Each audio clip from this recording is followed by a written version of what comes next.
அப்புறம் என்னப்பா கருப்பு சட்டைலாம் போட்டு வந்துருக்கேன், ஜிகு ஜிகு சட்டை, கோவா சட்டை, பார்ட்டி சட்டை தான் போட்டு வருவேன். நீ என்ன கருப்பு சட்டை? ஓரமாக தான் தொங்க விட்டுருந்தேன். மூஞ்சி வேற ஏதோ கடுகடுன்னு இருக்கு. ஓரமாக தொங்க விட்டுருந்தேன். இருந்தாலும் இந்த வீடியோவுக்கு அது தேவைப்படுது. எடுத்து மாட்ட வேண்டிய சூழ்நிலை வந்துருச்சு. சில பேரை உரிச்சு தொங்க விட வேண்டியிருக்கு படத்துக்கு. என்ன அதனால இந்த கருப்பு சட்டை இன்னைக்கு தேவை. ரைட். இந்த வீடியோவில் நம்ம எந்த படத்தை பார்க்க போகிறோம்னா ரத்னம் படத்துடைய ரோஸ்ட்டை தான் இந்த வீடியோவில் பார்க்க போகிறோம். கதை, திரைக்கதை, வசனம், இயக்கம் ரங்கராஜ் பாண்டே. என்ன ரங்கராஜ் பாண்டேவா? அரிடா ஏன்னா ஹெச்ஏ ஆர்ஐன்னு நல்லது கொட்டை எழுத்துல போடுவாப்லையே, அப்படியே கோயில் கோபுரத்து பக்கத்தில் போடுவாப்லையே. ஓ, அப்போ இதுக்கு ரங்கராஜ் பாண்டே கதை இல்லை? ரங்கராஜ் பாண்டே கதை இருக்கலாம், கதையாக இருக்கலாம், டைரக்ஷன்லாம் ஃபுல்லாக மூலக்கதை ரங்கராஜ் பாண்டேவாக இருக்கலாம். இல்லை, மூளை உள்ளவன் தான் மூலக்கதையை தேடுவான். சரி, டைரக்ஷனு ஹரி ஐயர். இதே அவர் ஐயரா? டே என்னடா மாற்றி மாற்றி பேசுகிற? அப்படிலாம் போடவே இல்லை. வெறும் ஹரி தமிழ்நாட்டுக்காரர், திராவிட மண்ணை சேர்ந்தவர், எப்படிடா அது போடுவாரு? நீங்கள் ஊதவே வேண்டாம். கேஸ்ட்டு விஷால் ஐயர். அப்புறம் production Stone Bench Karthik Subbaraj Iyer. என்ன நீ எல்லாரையும் இப்படி பேசிட்டு இருக்கிற? இந்த படத்தை பார்த்தா அவங்களுக்கே புரிய போகுது. இவரு ஸ்டண்ட் மாஸ்டர் கனல் கண்ணன் ஐயர். இது சொன்னீங்க, இது ஓகே. இந்த படத்தை தயாரிச்சிருக்கிற ஸ்டோன் பெஞ்ச் கார்த்திக் சுப்பாராஜ் ஐயர். அதில் போன படம் அருமையான படமாக இயக்கியிருந்தார் அவர். என்ன படம்? இந்த நட்டாணி சட்டாணிலாம் கூட அந்த படத்தில் கேரக்டர் வச்சுருந்தாப்புல. அருமையான ஒரு வரலாறு. ஆமாம், அது நிறைய வரலாறுகளை உள்ள வச்சுருந்தாப்புல, அரசியல் வரலாறுகளை. அருமையான படமாக இருந்தது. டைரக்ஷனில் மட்டும் கான்சன்ட்ரேட் பண்ணால் பத்தாது. ப்ரொடக்ஷன் வச்சுருந்தாக்கா கதை கேட்கும் பொழுதும் அந்த கதையில் கவனத்தை செலுத்தணும், அதில் என்ன அரசியல் பேசியிருக்காங்க அப்படின்னு. அதனால் நீங்கள் கதை கேட்கல, வேற ஒருத்தவங்க தான் கதை கேட்குறாங்க அப்படின்னாக்கா அந்த கதை கேட்கும் இலாக்காவில் கொஞ்சமாவது அரசியல் ஞானமுள்ள, அரசியல் அறிவுள்ள சிலரை உட்கார வைத்தால் தேவையில்லை. அரசியல் தற்குறிகளை தயவுசெய்து உட்கார வைக்காதீர்கள். நான் கதை கேட்கும் பொழுது கொஞ்சம் உள்வாங்கணும். சும்மா கதை கேட்கும் பொழுது மண்டையை மேலேங்கிலே ஆடி கதை கேட்டாங்க தயவு செய்து உள்ள உட்கார. பொதுவாக பெரிய படங்களுக்கு பண்ணும்போது கதை யாரும் கேட்கறது இல்லை, அதான் நிலைமை.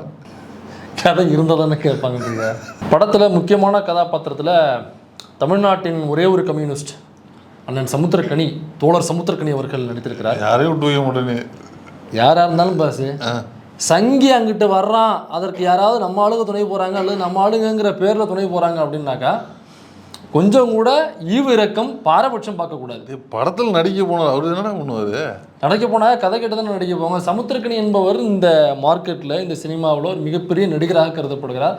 சமூகத்தின் மீது எனக்கு ஒரு மிகப்பெரிய அக்கறை இருக்குது, சமூகத்தின் மீது எனக்கு இருக்கிற மாதிரி வேற எவனுக்குமே அக்கறை இல்லை அப்படிங்கிற மாதிரி. அப்படிப்பட்டவர் ஹரி ஐயர் கூட போய் சேர்றாப்புல. ஹரி ஐயர் கூட இதுக்கு போய் சேர்றாப்புல. அவர் கதை கேட்கும் பொழுது ஓகே இது இருக்கா, இது இருக்கா, இந்த போர்ஷன்லாம் வருது, அதெல்லாம் சிக்கலாக இருக்குது, நான் நடிக்க வர மாட்டேன்ப்பான்னு சொல்லணும். எனக்கா பிரகாஷ்ராஜ், எனக்கா இவங்க இந்த தமிழர்கள், நாமெல்லாம் தமிழர்கள் அப்படின்னு சொல்கிறாங்கல்ல, அப்படி பார்க்கும்போது நடிகர் பிரகாஷ்ராஜ் அவர்கள் கர்நாடகாவில் இங்கே வந்தவர். இங்கே செட்டில் ஆகிட்டாருங்கிறது வேறு விஷயம். நம்ம யாரும் கர்நாடகாக்காரரு, எல்லா ஊர்லேயுமே வீடு இருக்குது. இப்போ கர்நாடகாக்காரரு தமிழர் அப்படின்னா நம்ம அவர் பிரிக்கிறது இல்லை. இந்த மண்ணின் மீது அவ்வளோ அக்கறை கொண்டு பிஜேபி எதிர்ப்பதில் சமரசமற்று வேலை பார்க்குறாப்புல. இது ஜனநாயகவாதி. இப்போ இது எதிர்க்கிறதுனால என்ன பேசினதான் பிரகாஷ்ராஜுக்கு தமிழில் மட்டும் இல்லை, ஒட்டுமொத்தமாக எல்லா லாங்குவேஜ்லையுமே நடிச்சிட்டு கூடிய நம்ம கிட்ட 5க்கும் மேற்பட்ட லாங்குவேஜ்னு நினைக்கிறேன். எல்லாத்துலேயுமே அவருடைய தொழில் பாதிக்கப்படும். போனால் மசிராஜ் மக்கள் தாண்டா எனக்கு முக்கியம், இந்த மண்ணு தாண்டா முக்கியம் அப்படின்னு சொல்லிட்டு தான் களத்தில் இறங்கியிருக்காப்புல. ஆனால் சமுத்திரக்கனி பாருங்க, இவ்வளவு என்னை மாதிரி எவனுமே யோசிக்கிறதுக்கு இல்லை, நான் ஒரே ஒரு கம்யூனிஸ்ட்டு போட்டாக்கா சேப்பு சட்டையை மட்டும்தான் போடுவேன், பேசினாக்க நெஞ்சை நிமித்திக்கிட்டு கையை நீட்டிக்கிட்டு தான் குனியாமல் கூட தான் அப்படி பேசுவேன் அப்படிங்கிற பேசுகிறவர் ஒரு கதை கேட்கும் பொழுது, ஒரு கதாபாத்திரம், முக்கியமான கதாபாத்திரம் நடிக்கும் பொழுது அவருக்கான ரசிகர்கள் பட்டாளம்னு ஒன்று இருக்குது. சமுத்திரக்கனிக்குன்னு ஒரு மார்க்கெட் இருக்குது, அதை கொண்டு போய் சங்கிக்கிட்டு அடமானம் வைக்கக்கூடாது. அதனால் அண்ணன் நீங்களும் உங்கள் கதையெல்லாம் கேட்டு நடிக்கணும். அதனால் இதுக்கப்புறமா இதே மாதிரி நடிச்சிங்கனாக்கா ஒரே ஒரு கம்யூனிஸ்ட் அப்படிங்கிறத விட முடியாது, யாராக இருந்தாலும் இங்கே வைத்து செய்யப்படும். படத்தோட ஒன்லைனு நான் சொல்கிறேன், படத்தோட ஒன்லைனு இன்னும் நான் முடிட்டு வைக்கிறேன், அதான் கருப்பு சட்டெலாம் போட்டு வந்திருக்கேன், நீங்கள் நான் டீல் பண்ணிக்கிறேன் அந்த மேட்ரை. படத்தில் ஒன்லைனா அதில் ஒன்றும் இல்லை. அதாவது ஒரு பாப்பான் தன்னுடைய எதிரியை கொல்றதுக்கு எப்படி பாப்பான் அல்லாத நம்மால் ஒருத்தவனை பிடிச்சி அவனுக்கு பூணில் மாட்டி அவன் கையில் அருவாளை கொடுத்து எப்படி அவனை கொலகாரன் ஆக்குறான் அப்படிங்கிறது அந்த படத்தோட ஒன்லைன். இப்போ சொல்லுங்கள், இந்த படத்தோட கதை, திரைக்கதை, வசனம் யார் சொல்லுங்கள்? ஹரி ஐயர். ரங்கராஜ் பாண்டேடா. எத்தனை தடவை மனப்பாடம் பண்ண வச்சோம், எத்தனை தடவை மனப்பாடம். ரங்கராஜ் பாண்டே கரெக்ட். டைரக்ஷன் யாரு? Hari Iyer. Cast Vishal Iyer. Cast Vishal Iyer. Cast Iyer, Vishal Iyer. Production Karthik Subbaraj Iyer. படத்துல ஒரு முக்கியமான ஒரு வசனம் வருது. அதாவது புலனாய்வு படைகள்லாம் வச்சு கண்டுபிடிக்கிறாங்க. நிறைய போலீஸ் டீம்லாம் உட்காந்துக்கிட்டு இந்த சிஸ்டம்லாம் அனலைஸ் பண்ணி இந்த ஃபோனை ட்ராக் பண்ணி கண்டுபிடிக்கிறாங்க. விஷால் படத்தில் 2 தடவை அக்ரஹாரத்துக்கு போயிட்டு வந்திருக்காப்ல. ரத்னா வந்து 2 தடவை அக்ரஹாரத்துக்கு போயிட்டு வந்திருக்காப்ல. அது மட்டும் இல்லை, அதை மென்ஷன் பண்ணி சொல்கிறாங்களே, அதுதான் எனக்கு ஒன்றும் புரியல. அக்ரஹாரத்துக்கு போயிட்டு வந்தாருன்னா அது என்ன, யாருமே போகக்கூடாத இடமா, இல்லை அங்கே வந்து பயங்கரவாதிகள் குடியிருக்கிறாங்களா, இல்லை அங்கே தீவிரவாதிகள் குடியிருக்கிறாங்களா, இல்லை வந்து காந்தியை போட்டு தள்ள கோச்சையை வாழ்விடுமா, அல்லது வந்து இந்து முஸ்லீம் கலவரத்தை ஏற்படுத்தக்கூடிய கும்பல் வாழ்கிற இடமா அது? அப்படி என்ன அது வந்து முக்கியமான இடம், இல்லை போகக்கூடாது, யாரும் போகக்கூடாத இடம்னு ஏன் சொல்கிறாங்க அதை? எனக்கு படம் பார்த்து முடித்தோடனே தான் புரிய வந்துச்சு, அக்ரஹாரத்துக்கு 2 தடவை போனது விஷால் இல்லை ஹரின்னு. படத்தில் ஒரு காட்சி வரும், ஹீரோ தன்னுடைய சகாக்கள் கூட காரில் வருவார். எய்த்தாப்பில் ஒரு பாப்பான் ஒருத்தவன் வந்து டிவிஎஸ் சாம்பு டிவிஎஸ் 50 மாதிரி வண்டியில் வருவான். குறுக்கால கொண்டாந்து வண்டி நிப்பாட்டினா அந்த வண்டி நிப்பாட்டினோடனே அந்த வண்டியில் உள்ள பம்பரை பார்த்து கேள்வி கேட்பான். அந்த பம்பர்லாம் வைக்கக்கூடாது, உனக்கு தெரியாதா, ரூல்ஸ் தெரியாதா, என்ன இதெல்லாம் வச்சுன்னு தெரியுது, போலீஸை கம்ப்ளைண்ட் பண்ணவா அப்படின்னு சொல்லி மிரட்டுவான்.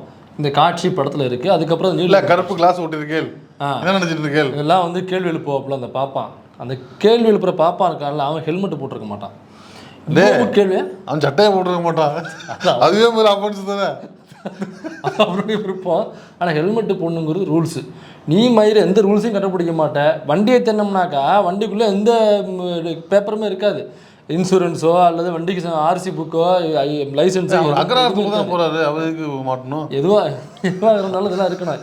இவங்க ஒன்றுமே வச்சுக்க மாட்டாங்க. ஏன்னா எதிர்த்தாப்பில் போகிறவங்க இல்லை, நீ என்ன பம்பர் வச்சிருக்க, நீ என்ன அது ஒட்டியிருக்க, நீ என்ன இது ஒட்டியிருக்க, கேள்வி மோசர் மட்டும். அப்போ ஹரி அந்த இடத்துல டைலாக் வச்சிருக்கணும். என்னது இப்படி வைக்கும் பொழுது திருப்பி உள்ளே இருந்து யோகி பாபு உள்ளே உட்காந்துருக்காப்புல, இதில் ஹீரோ பக்கத்தில் தலை நீட்டி, ஏப்பா குடுமி இவ்வளோ கேள்வி கேட்குறிய, ஹெல்மெட் போட்டிருக்கேடா பரதேசி நாயே அப்படின்னு சொல்லிட்டு அவர் கலாச்சி ஒரு டைலாக் விட்டுருக்கணும். அந்த இடத்துல டைலாக் வரவே இல்லை. அப்படின்னா என்ன அர்த்தம்? ஹரி 2 தடவை அக்ரஹாரத்துக்கு போயிட்டு வந்திருக்காருன்னு அர்த்தம். இப்போ அடுத்த பாயிண்ட்டுக்கு முன்னாடி ஒரு கருத்துச்சர்கள் மட்டும் லேட்டாக சரிக்கிறேன். இதே மாதிரி தான் இந்த பாப்பாரா கும்பல் என்னென்ன தவறுகள் பண்ணுது, என்னென்ன ஊழல்கள் பண்ணுது, என்னென்ன தில்லுமுள்ளுத்தனங்கள் பண்ணுது, திருட்டுத்தனங்கள் பண்ணுது, எந்தெந்த முறையில் சட்டங்களை மீறுது அப்படிங்கிறது புதுவெளியில் வர்றதே இல்லை. ஏன்னா நம்ம ஆளுங்க அவங்களை கேள்வி கேட்குறதே இல்லை. ஏன்னா உடம்புல ஒரு ஹெட்ஃபோன் போட்டிருக்காங்க அப்படிங்கிற காரணத்துக்காகவே கேள்வி கேட்டோம்னா, அவளை தண்டித்தோம்னா, அவளை எதிர்த்து பேசினோம்னா பிரம்மகத்தி தோஷம் நம்மளை பற்றிக்கும் துரத்தும் அப்படிங்கிற ஒரு பிரம்மனாக்க நான் சொல்கிறது ஒரு மன பிராந்தியில், ஒரு மன விஸ்கியில் இவங்க கேட்காம விட்டுருது. நான் கையெல்லாம் உதறது லைட்டாக மன பிராந்தி மன விஸ்கி ஃபுல்லாக சாப்பிட்றேன். ஆனால் அவங்க எல்லா தப்பையும் தான் கிட்ட வச்சுக்கிட்டு நம்ம ஆளுகளை பார்த்து நீ ஏன் பம்பர் வச்சிருக்க, நீ ஏன் அது வச்சிருக்க, நீ ஏன் டிம்பர் வச்சிருக்க அப்படின்னு கேள்வி கேட்பதன் மூலமாகவே இவனுங்க ஏதோ பெரிய யோக்கியத மசூர் மாதிரி நம்ம கேள்வி கேட்கறது முன்னாடி அவனுங்க கேட்டுறாங்க. இப்படிதான் உலகமே இப்படிதான் இந்தியாவே இயங்கிக்கிட்டு இருக்கு.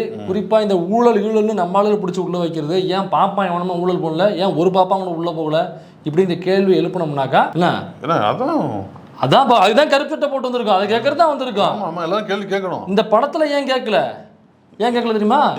என்ன ஹரி 2 தடவை அக்ரஹாரத்துக்கு போயிட்டு வந்திருக்காரு. படத்துல கதாநாயகி பிரியா பவானி சங்கர், இவங்க ஒரு நர்ஸாக இருக்காங்க. நர்ஸுக்கான வேலைகள்லாம் மூவ் பண்ணிக்கிட்டு இருக்காங்க வேலையில் சேர்கிறதுக்கு. அதுக்கு எல்லாம் ஏன்னாக்கா அவங்க 12th முடிச்சுட்டு டாக்டர் ஆகணும் அப்படிங்கிறது அவங்களுடைய விருப்பம்.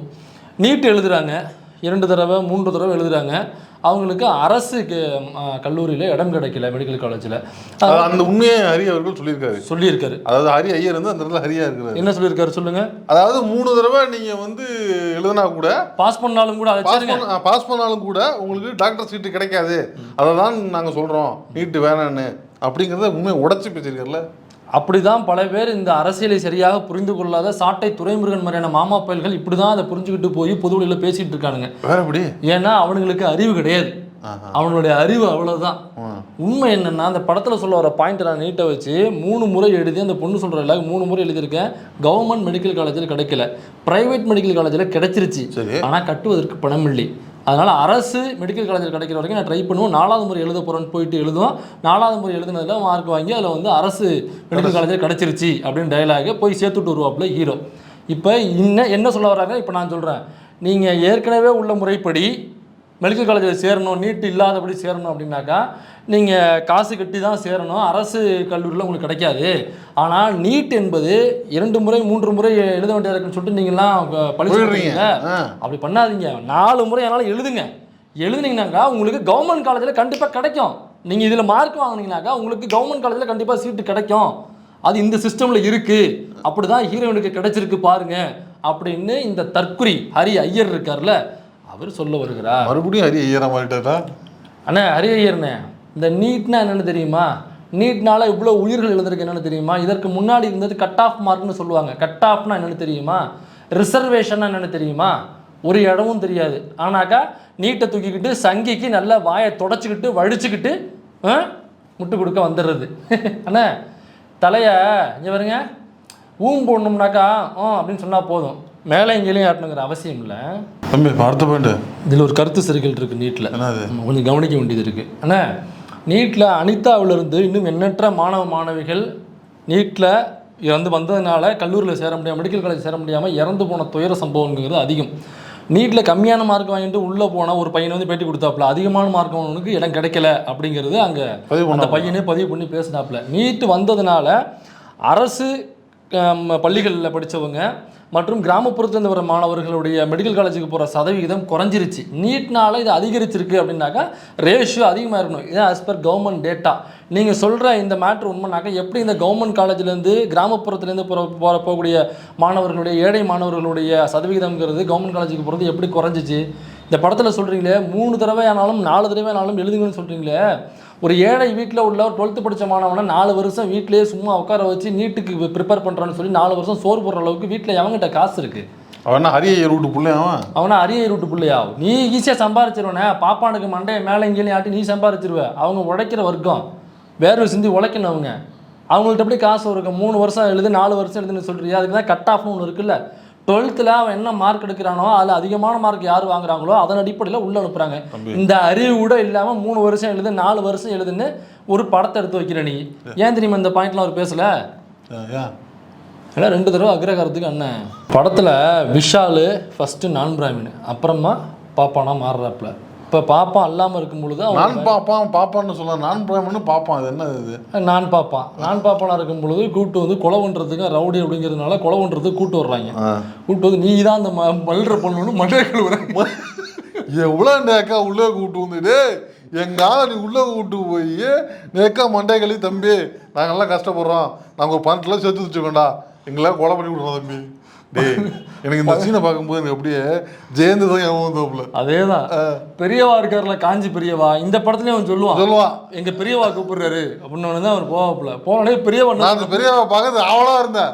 சரி கையில் குச்சி நீ போகுது பார்த்தா இந்த பீஸு எனக்கா இந்த காஞ்சி மேட்ரே சில பேருக்கு தெரியுமா எனக்கு தெரியல. அங்கே உள்ள காஞ்சி பெரியவா இருக்கார்ல, அவர் இப்படி தான் அங்கே உள்ள ஒரு பீஸை போட்டு தள்ளுறதுக்கு, அங்கே செத்தவனும் பார்ப்பான் தான் ஒரு ஆடிட்ரு, அவனை போட்டு தள்ளுறதுக்கு இன்னொரு ஒரு ஆளை கூப்பிட்டு பணம் கொடுத்து கோயிலுக்குள்ளேயே வச்சு போட்டு தள்ள அதுக்கான குற்றச்சாட்டு அவர் மேலே பண்ணி தான் அவரை தூக்கி உள்ளே வச்சாங்க. யாரு?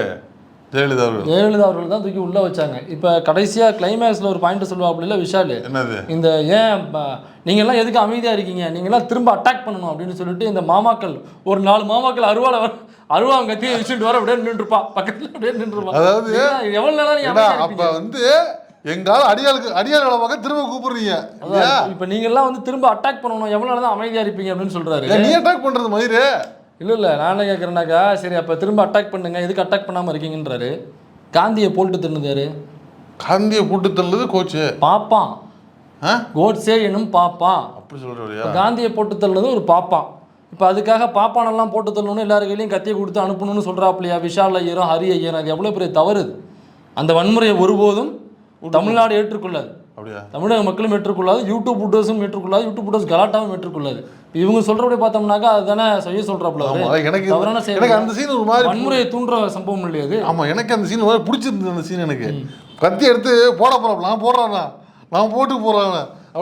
நீ வந்து உனக்கு பயமாக இருக்குது, நான்லாம் வந்து இது அர்ச்சனை தட்டை பிடிச்சவன், அதுக்கு அறுவாலை கொடுத்துருக்கேன், எனக்கு பயமாக இருக்குது, என்னடா பயப்படுற நீ, ஏண்டா தேங்காய் எப்படி உடைக்கிற சதர்தாங்க மாதிரி அந்த மாதிரி நினச்சி போடு அப்படிங்கிறப்ப அந்த சீன் இருக்குல்ல, உண்மையிலேயே அந்த இடத்துல ஹரி ஐயர் இல்லை, ஹரிதான் இருந்தாப்புல. ஆர்எஸ்எஸ்ங்கிற ஒரு பயங்கரவாத அமைப்பு இருக்குது இந்தியாவில்.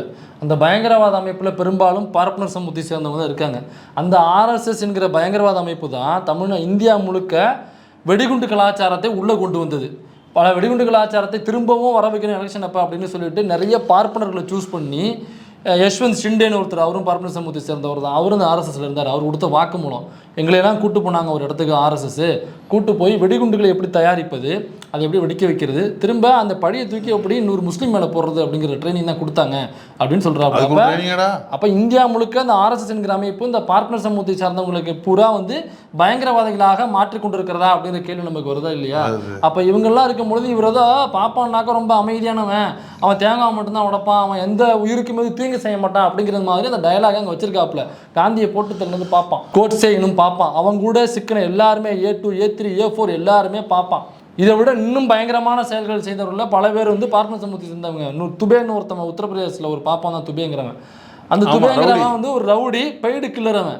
அவன் போனால் போலீஸே துப்பாக்கி எடுத்துட்டு சொல்கிறான், அவனை போலீஸ் வந்து விரட்டி பிடிக்குது. இதே மாதிரி பல பார்ப்பனர்கள். ஏன் பாண்டே என்ன பண்ணான்? பாண்டே தன்னுடைய சொந்த பெண்ணையே, தன்னுடைய சொந்த பொண்ணு, தனக்கு பிறந்த சொந்த பொண்ணையோ தன்னுடைய வீட்டுக்குள்ளே ரூமில் அடைச்சி வச்சு பல வருஷமாக பாலியல் துன்புறுத்தல் செய்திருக்கிறான். அந்த பொண்ணு ஒரு கட்டத்தில் எங்கேயோ ஃபோனை வாங்கி வீடியோ எடுத்து அந்த வீடியோ வைரல் பண்ணி அதன் மூலமாக திரும்ப போலீஸ் போய் அந்த பொண்ணை காப்பாற்றுது. பாண்டேன்னா இவன் அங்கே உள்ள பாண்டே ஒருத்தவன், இங்கே அம்மா இல்லை அங்கே உள்ள பாண்டேனாக்கா பார்ப்பான். அப்படி ஆமாம், பாண்டேனாக்கா பார்ப்பான். பாண்டேங்கிற பார்ப்பனர் சமூகத்தில் ஒரு பிரிவு. அவங்க உத்தரப்பிரதேசத்துலேயே குஜராத்லேயே நடந்த சம்பவம் இது. அது மட்டும் இல்லை, இவங்கெல்லாம் பார்ப்பான் இல்லையா, லிஸ்ட்டை போட்டனாக்கா பெருசாக வரும். ஆமாம், அது நிறைய இருக்குது. ஒரு 4-5 தான் மிஸ் ஆகும். அர்ச்சனை தட்டு எவ்வளவு நாள் தான் நாங்கள் அர்ச்சனை தட்டை எடுத்துட்டு வந்து உள்ள பூஜை பண்ணுறோம். அர்ச்சனை தட்டை கேவலமா இருக்கா இல்லையா? இல்லை, அர்ச்சனை தட்டை உள்ள அம்பாளுக்கு காமிக்கும் பொழுது எனக்கு வந்து மகிழ்ச்சியா இருக்கு. அதே தட்டை வெளியில இருந்து அதில் காசு வாங்கும் பொழுது என்னுடைய மனசு எவ்வளவு தெரியுமா புண்படுது. விட்டுட்டு போ விட்டுட்டு நீ எவன் கூப்பிட்டாங்கன்னு கேட்குறேன். அவ்வளோ கஷ்டப்பட்டு எதுக்குறாங்க அந்த வேலையை பார்க்குறேன். எங்களை விட்டு நாங்கள் ஜாலியாக பார்க்குறோம். தட்டை எங்க வாட்டை கொடுத்துட்டு கிளம்புங்க போய். அவ்வளோ மனசே கஷ்டப்படுதான் அவருக்கு. இது சீனு மசரா வர ஒரு படத்துக்குள்ள வைப்பாரு. அப்புறம் அவர் ஹரி ஐயர்னு சொல்லாமல் என்னன்னு சொல்லுவேன். என்ன ஹரி என்ன இதெல்லாம் கொஞ்சம் விசாரிக்க மாட்டியா? அவருக்கு தெரியாதா? 17 படம் எடுத்திருக்காரா? 17 படம் நினைக்கிறேன். 17 படம் எடுத்தும் கொஞ்சம் கூட இம்புட்டாக ஆண்டு கூட ஒரு அரசியல் அறிவு இல்லை அப்படிங்கிற நினைக்கும் பொழுதுதான் என்ன இப்படி சொல்லிவிட்டேன். வேற பிடிச்சி விஷால் இருக்காப்புல கம்யூனிஸ்ட், பக்கத்துல கணவன் இருக்காப்புல. விஷால் கம்யூனிஸ்ட் இல்லடா, சமுத்திரக்கணி நடக்க கம்யூனிஸ்ட். வளர்ந்தவளுக்கு புரட்சி தலைவர் அவரு, புரட்டாசி தலைவர். அவன் கணவன் இருக்காப்புல. முதல்ல இந்தியாவில் ஒரு ஸ்டே ஆர்டர் வாங்கணும். எவனும் பேருக்கு முன்னாடி புரட்சிங்கிறது சேர்க்கக்கூடாதுன்னு. புரட்சியை தவிர பாக்கி எல்லாம் வருது. புரட்சி தளபதி வருது, புரட்சி தலைவி வருது, புரட்சி தலைவர் வருது, புரட்சி தமிழர் வர்றாரு, புரட்சி மட்டும் வர மாட்டேங்குது. இந்த புரட்சிங்கிற பேருக்கு முதல்ல ஸ்டேட் வாங்கிக்கணும். எவனும் பயன்படுத்தக்கூடாது, ஏற்கனவே உள்ளவங்களாம் யூஸ் பண்ணக்கூடாதுன்னு சொல்லிட்டு ஒரு ஸ்டேட். இந்தியா நாட்டில் தான் வரல, பேரில் ஏதோ ஒரு டைம்னு வச்சுக்கிறாங்க. தட்டு அப்படி வெளில காமிக்கும் பொழுது அவருக்கு மனசு ரொம்ப புண்படுதான். கொடுத்துட்டு போங்கிறேன். உன்னை யார் உள்ளே இருக்க சொன்னா? அனைத்து சாதனமும் அர்ச்சகராலாம் கொண்டு வந்தாங்கல்ல, எல்லாருமே தட்டாட்டலாம். தெரிஞ்சாக்கா அந்த மந்திரங்கள் தெரிஞ்சாக்கா, அதுக்கு ப்ராப்பராக ட்ரைனிங் எடுத்துருந்தாக்கா அதுக்கு உள்ளே போய் மணியாட்டலாம். தமிழக அரசு கொண்டு வந்துச்சு. கொடுத்துட்டு கிளம்பு. அது கூடாதுன்னு சொல்லி இதை ஸ்டே ஆர்டர் வாங்கினது இதே மாமா பசங்க தான். இதே மாமா பையில தான் வாங்கினது. இதை ஹரியருக்கு தெரியுமா? ஏன் இவ்வளோ கஷ்டப்படுறாங்க? ஓய் கிளம்புங்க, ஓய் இந்த எங்கவா இருக்கா அவள்கிட்ட தட்டை கொடுத்துரும். அந்த கஷ்டமான வேலை எங்கவா பார்த்துக்கிட்டுமே. நீங்கள் எதுக்கு மணியாட்டுன்னு இருக்கேள்? எனக்கு இன்னொன்று புரியல. மணியாட்டின்னு தட்டை ஆட்டுறதுக்கு வந்து ரொம்ப கஷ்டமாக இருக்குது அப்படின்னு சொல்கிறாரு. திருப்பதியில் தட்டேந்திரனுக்கு எவ்வளோ தெரியுமா சம்பளம்? 1 லட்ச ரூபா 1.5 லட்ச ரூபா சம்பளம். அவனுக்கு இந்த பிடித்த இந்த லொட்டு நம்ம கட்டுற GST எந்த மயிரும் கிடையாது. நீ வாங்குறது 1 லட்ச ரூபா 1.5 லட்ச ரூபா சம்பளம். அங்கே பிளாக் பண்ணி பூரா பிளாக் பண்ணி தான் அந்த விழுங்க. அங்கே வேலை பார்க்குற பாப்பான் ஒருத்தவன் பேசுகிறான். அந்த வீடியோக்கு நம்ம கவுண்டரும் போட்டுருக்கோம். எதுக்கு பாப்பா எல்லாம் போய் படிக்கிறீங்கன்னு கேட்குறாங்க. படிச்சு என்ன பண்ண போகிறீங்க? 15,000 20,000 சம்பளத்துக்கு டேகம் ஆகிட்டு தெரிய போகிற. ஒழுங்காக பாராயணம் படி வா, நான் வேலை வாங்கி தரேன். இதில் திருப்பதியில் 1 லட்ச ரூபா 1.5 லட்ச ரூபா சம்பளம். 1 லட்சத்துக்கு குறைஞ்சு கிடையாதுங்கிறான். இப்போ இது தட்டாட்டுறவங்களாம் 1 லட்சம் கொடுத்தாங்க, மனசு வலிக்குது உங்களுக்கு. 1 லட்ச ரூபா சம்பளம் உங்களுக்கு மனசு வலிக்குது. இது நீங்கள் படத்தில் உணர்ந்து மனசு எங்களுக்கு தட்டக்க ஆட்டும் பொழுது அப்படியே மனசு வலிக்குது, மைசூர் வலிக்குது. இந்த படத்துலயே விஷால ஃபர்ஸ்ட் நான் பாப்பான் ஆனால் இருக்கும் பொழுது உள்ள வீட்டுல கூட்டு வருவாங்க. கொலை பண்ணுறது நான் பிராமின்னு சொல்லு, நான் பாப்பாங்கிற மாதிரி இருக்குது. சரி, அவர் வந்து உள்ள கொலை பண்ணுறது கூட்டு வருவாங்கல்ல. கூட்டு வரும்பொழுது இந்த பெரியவா சொல்லுவா, கொல்லை பக்கம் வழியா கூட்டுவாமா. அப்படி சூத்திரம்ல சூத்திர பயிலுக்கு என்னடா பாப்பா எப்படி உள்ள அவ்வளோ வருவியா? கொல்லை பக்கமாக வாங்கிட்டு கொள்ளையில் நிற்க வச்சு பூராட்டியும் கொள்ளையில மீட்டிங் போடுவாங்க கொலை பண்ணுறதுக்கு. அவன் தான் சொந்தக்காரனாச்சே பாப்பான். அதுக்கப்புறமா தெரியும். அதுக்கப்புறம் தெரிஞ்சதுக்கு அப்புறம் நூலை மாட்டி விட்டு அப்புறம் உள்ள விடுவாங்க. அது வரைக்கும் உள்ள விட மாட்டாங்க. இப்போ இவனுக்கு நூலை மாட்டுவாங்க இல்லை விஷாலுக்கு, ஏன்னா தெரிஞ்சு போயிடும் அவன் பாப்பான்னு. தெரிஞ்சதுக்கு அப்புறம் நூல் மாட்டி விடுவாங்க. இப்போ நூல் மாட்டி விட்டதுக்கு அப்புறம் இவனுடைய சொந்த தாய் மாமா இருக்கான்ல இல்ல அவனுக்கு ஏன் நூல் மாட்டல? ஏன்னாக்கா இவங்க அம்மா வந்து வேற ஜாதி, விஷாலோட அப்பா தான் பாப்பான், அம்மா வந்து வேற ஜாதி, கல்யாணம் ஆகிடும். அதனால பாப்பானுக்கு பிறந்ததுனால இவனும் பாப்பானும் புனல் மாட்டுறாங்க. இவனுடைய சொந்த தாய் மாமா ரொம்ப வருஷமா இவங்க வீட்டில் தான் இருப்பான். இப்போ நீங்க எல்லாரும் புனல் மாட்டோம் அப்படின்னாக்கா அவனுக்கும் மண்டைய கழுவி அவனுக்கும் புனல் மாட்டி விட்டுருக்கலாம்ல. அது எப்படி மாட்ட முடியும்? அவங்க தங்கச்சி தானே, தங்கச்சி பிள்ளைக்கு தான் மாட்ட முடியும், தங்கச்சி குடும்பத்துக்காக மாட்ட முடியும். அதுதான் ஏன் மாட்ட மாட்டேங்கிறாங்கன்ற கேள்வி ஏன் ஹரி எழுப்பல தெரியுமா? 2 தடவை அக்ரஹாரத்துக்கு போயிட்டு வந்திருக்காப்புல. கிட்டத்தட்ட ஒரு 40-50 வருஷத்துக்கு அப்புறம் கேட்டிருப்போம் அந்த வார்த்தையை, அக்ரஹாரங்கிற வார்த்தையை. ஆமாண்டா, அது ஒளிஞ்சே போச்சு. இந்த கற்பழிப்புங்கிறது, இந்த ரேப் சீன்லாம் ஒளிஞ்சு போச்சு. அக்ரஹாரங்கிற வார்த்தையுமே தமிழ் சினிமாவில் ஒளிஞ்சு போச்சு. இப்போதான் கேட்க சொல்ல வந்துருக்குது அக்ரஹாரம். இப்போ இந்த அக்ரஹாரம் எவ்வளோ தைரியம் உங்களுக்கு? இந்த அக்ரஹாரத்தில் அப்படியே இப்போ அந்த புறவா சொல்லியா பாப்பா நல்லவன், அவர் பாவம், இன்னசென்ட், அவருக்கு ஒண்ணுமே தெரியாது, அவர் வந்து புறவாசல் வழியா அவனை கூட்டுவாங்க அப்படின்லாம் சொல்றதுக்குள்ள இந்த அக்ரஹாரம் அப்படிங்கிற வார்த்தை இருக்குல்ல. அக்ரஹாரம்னா என்ன? அது என்ன தனி ஐடி கம்பெனியா இது அக்ரஹாரம்ங்கிறது? இல்ல இது இன்ஸ்டிடியூஷன்? அது அக்ரஹாரம்ங்கிறது ஒரு இது ஒரு தெரு பேர். அது அதான் அது பாப்பானுங்கெல்லாம் இருக்கிற இடத்துக்கு பேர் அக்ரஹாரம். இப்போ அரிதில கேள்வி எழுப்பணும், அக்ரஹாரம்ங்கிறது முதல்ல எப்படி உருவானுச்சு? ஏன் அக்ரஹாரத்துக்குள்ள பாப்பான் இல்லாத ஒருத்தவனால அங்கே ஏன் வீடு வாங்க முடியல? இன்னை வரைக்கும் ரங்கராஜ் பாண்டே பேசிட்டு இருக்கான்ல, பாப்பான் இல்லாதவனுக்கு வீடு கொடுக்காதீங்க அக்ரஹாரத்தில் அப்படின்னு சொல்கிறாங்களா, அவன் பேசுகிறான்ல. ஏன் கேரளாவில் தாம்பராம்ஸ் மீட்டிங் போட்டு தாம்பராம் மீட்டிங்கில் ஜட்ஜையா உட்காந்து பேசுகிறாரு, நீதிபதிகள் உட்காந்து பேசுகிறாங்க, அக்ரஹாரத்தில் இடம் கொடுக்காதீங்க மற்ற வாழ்க்கைன்னு பேசுகிறாங்க.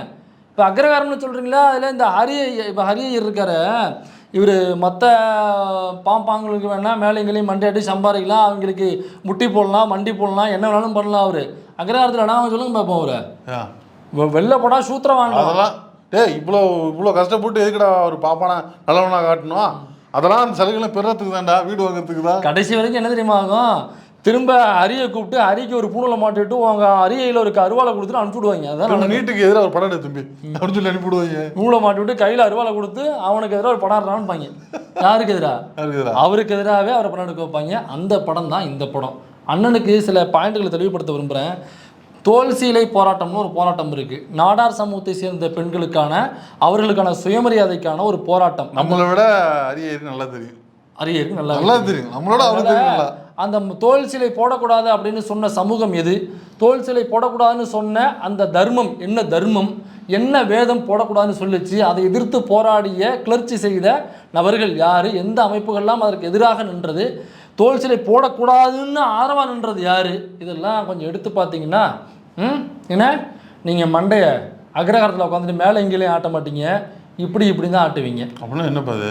2 தடவை அக்ரஹாரத்துக்கு போயிட்டு வந்துருப்பாங்கப்பா. அதே சொல்லிட்டு என்ன அப்படின்னா? இல்லைப்பா, ஷூட்டிங்கே அக்ரஹாரத்தில் எடுத்திருக்காப்புல, 2 தடவை போயிட்டு லொக்கேஷன் பார்த்துட்டு வந்துருப்பாப்புல, போக்குவரத்தமா கொஞ்சம் இப்போ என்ன அது என்ன போகக்கூடாது ஆங்கிளில் வச்சா கரெக்டாக வரும் அப்படிங்கிறத பார்க்கணும்ல அவரு. அதுக்கு ஏத்தனா அக்ரஹாரம் தானே.